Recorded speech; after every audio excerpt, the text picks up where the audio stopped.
कानपुर में आईटीबीपी के जवान विकास सिंह की मां के हाथ काटने के मामले में सीएमओ की रिपोर्ट के आधार पर कानपुर के कृष्णा अस्पताल और पारस अस्पताल पर बीएनएस के 125 बी के तहत दोषी करार करते हुए कार्रवाई की गई। पुलिस कमिश्नर रघुवीर लाल ने बताया कि पूर्व में प्राप्त आख्या निर्णायक नहीं थी तथा उसमें दोष निर्धारण स्पष्ट रूप से नहीं किया गया था।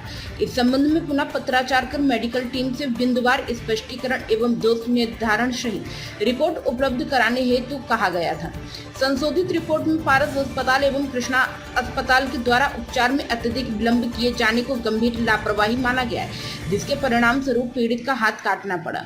इस आधार पर दोनों अस्पतालों के विरुद्ध सुसंगत धाराओं में अभियोग पंजीकृत किया जा रहा है। इसी संबंध में सोशल मीडिया पर चल रही भ्रामक खबर का खंडन करते हुए उन्होंने कहा कि आईटीबीपी एवं पुलिस के मध्य किसी भी प्रकार का कोई मतभेद अथवा टकराव नहीं था।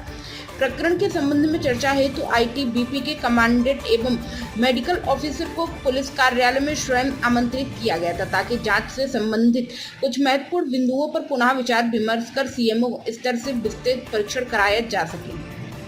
बैठक के दौरान आईटीबीपी अधिकारी अपने साथ काफी संख्या में फोर्स लेकर आए थे तथा पुलिस कार्यालय के बाहर जिस प्रकार फोर्स खड़ी की गई उससे मीडिया में गलत संदेश प्रसारित हुआ। जब मीडिया में खबर आई तब कमांडेंट को अविलंब अपने साथ लाए बल को वापस करने को कहा गया। आईटीबीपी मुख्यालय एवं उनके महानिदेशक महोदय को पत्र प्रेषित कर अवगत कराया गया कि संबंधित स्तर पर विभागीय एवं अनुशासनात्मक जांच कर आवश्यक कार्यवाही सुनिश्चित की जाए। हाथ कटा हुआ था, उसमें क्या अब तक जांच हुई है? क्या आप लोगों को मेडिकल रिपोर्ट आई है?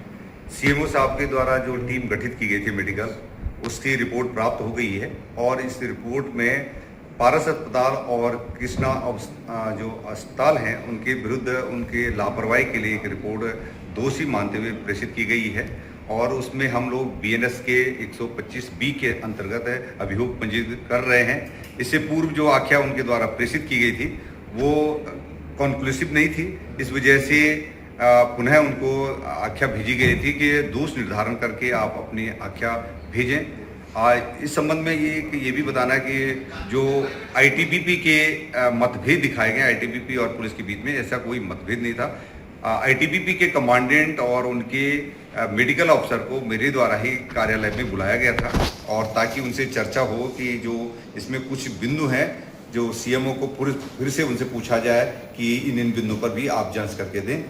उनके जो बैठक के दौरान वो अपने साथ जो है पुलिस ऑफिस में काफ़ी पुलिस बल को लेके आए थे और इस ढंग से फॉर्मेशन पुलिस ऑफिस के बाहर लगाई गई थी कि जो मीडिया में ये संदेश गया है कि पुलिस और आईटीबीपी के बीच टकराव है और जब ऐसा हमें जानकारी मिली तो हमने आईटीबीपी का कमांडेंट को बताया है कि ये अपने फोर्स को आप तुरंत हटा दीजिए और आपके वरिष्ठ अधिकारियों को मिलने आने से पहले आपको इतनी भारी पुलिस बल को नहीं लाना था। उन्होंने तत्काल हटा भी दिया था।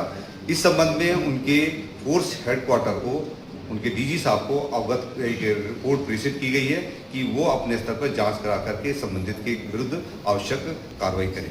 सर, जो पहली मेडिकल रिपोर्ट आई थी उसमें किस तरह की कुछ बातें जो थी, जो जवान था उसका भी आरोप था कुछ हीला वाली की, कुछ त्रुटियां थी। रिपोर्ट में कोई परिवर्तन ज्यादा नहीं है।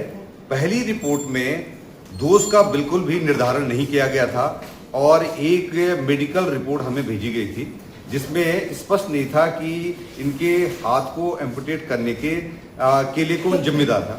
अब जब हमने उनसे सवाल पूछे, उन सवालों के आधार पर उन्होंने अब रिपोर्ट भेजी है जिनमें उन्होंने ये कहा है कि दोनों अस्पतालों द्वारा बहुत देरी करी है उपचार करने में, जिसकी वजह से इनके हाथ को काटना पड़ा, तो इसके लिए उनको दोषी माना गया है।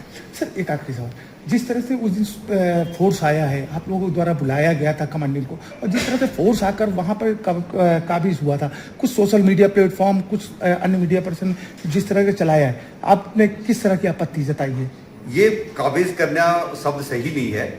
उनका फोर्स आया था उनके साथ और कमांडेंट हमारे साथ बैठक कर रहे थे और ये क्योंकि उन्होंने अत्यधिक उत्साह के साथ काफ़ी लोगों को लेके आए थे और जिस ढंग से उन्होंने पुलिस ऑफिस के बाहर उनको खड़ा करा था उससे गलत संदेश गया और इसी वजह से हमने उनके हेडक्वार्टर को एक पत्र प्रेषित किया गया है कि जिसमें ये कहा गया है कि आप संबंधित के द्वारा जो लापरवाही बरती गई है उसके खिलाफ आप अपने विभागीय और अनुशासनात्मक कार्रवाई करें।